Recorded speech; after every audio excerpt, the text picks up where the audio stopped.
আপনি কেন ওখানে গিয়ে এই যে ব্যানারটা ছিঁড়ে ফেলাইলেন? কে আপনি? আপনার পরিচয় কী? আপনার পরিচয়টা কি বলেন? আপনার কি পরিচয়? আপনি ফরিদে ইয়াসমিন, উপজেলা স্বাস্থ্য পরিবার কল্পনা। প্রিয় দর্শক, আপনারা দেখতে পাচ্ছেন সরাসরি লাইভে আমি আপনাদের পিরোজপুর ডাক্তার ফরিদে ইয়াসমিন, উপজেলা স্বাস্থ্য পরিবার পরিকল্পনা কর্মকর্তা, সদর পিরোজপুর। উনি ওনার দুর্নীতির বিরুদ্ধে এখানে একটা মানববন্ধন করতেছে তার অফিসের কর্মচারীরা। সেখানে সরাসরি উনি নিচে নেমে যে ব্যানার দেখতেছেন, ব্যানার টেনে ছিঁড়ে ফেলে দিয়েছেন এবং বিভিন্ন সাংবাদিকদের সাথেও তিনি অশোভনীয় আচরণ করছেন। আপনারা দেখতে পাচ্ছেন এই উপজেলা এই হলো সেই কর্মকর্তা, যিনি সরাসরি নিচে এসে কর্মচারীদের হাত থেকে ব্যানার ছিঁড়ে ফেলে দিয়েছেন। আমরা একটু জানতে চাব আপনার পরিচয়। আপনার পরিচয়টা একটু বলেন। আপনি যদি আপনার পরিচয়টা একটু বলতেন। আপনার নাম কি? আপনি ফরিদে ইয়াসমিন। কথা বলেন, এখন কথা বলেন না কেন? কথা বলেন, এখন কথা বলেন।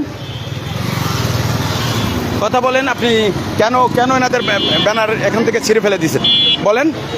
আপনি পালান কেন বলেন? আপনি কেন এরকম করতেছেন? আপনি এরকম করতেছেন কেন বলেন? আপনি কি সাধারণ ও গুরুত্বপূর্ণ ফাইলে ব্যবহারে তিনি বিলম্ব করেন, তিনি সবাইকে গুরুত্বহীন মনে করেন। অফিসের স্টাফদের তিনি বলে গাঁজাখোর, মদখোর, আর এসব বলে তাদেরকে হুমকি দেয়। তিনি হুমকি দেন যে সেনাবাহিনী এখন দেশ চালায়, দেশ এখন আমরা চালাই। আর আমরা চালাই বলতে আমরা তাকে প্রশ্ন করি, আমরা বলতে কি বুঝান? যে বলে এখন সেনাবাহিনী দেশ চালায়, হ্যাঁ সেনাবাহিনীর নিয়ন্ত্রণে এখন দেশ, এইসব হুমকি দেয় আমাদের। এবং তার ছেলে আছে, ছেলেকে নিয়ে সে এখানে আসে এবং অফিসের যারা আমরা কর্মচারী আছি তাদেরকে উনি বলেন এনে এখানে 3 জন বসাই রাখেন তার ছেলেকে দেখাশোনার জন্য। অফিসের কাজ বিলম্ব করে, তার ছেলেকে সকাল 10টা থেকে 3টা পর্যন্ত আমাদের এখানে বসাই রাখেন তার ছেলের দেখাশোনার জন্য।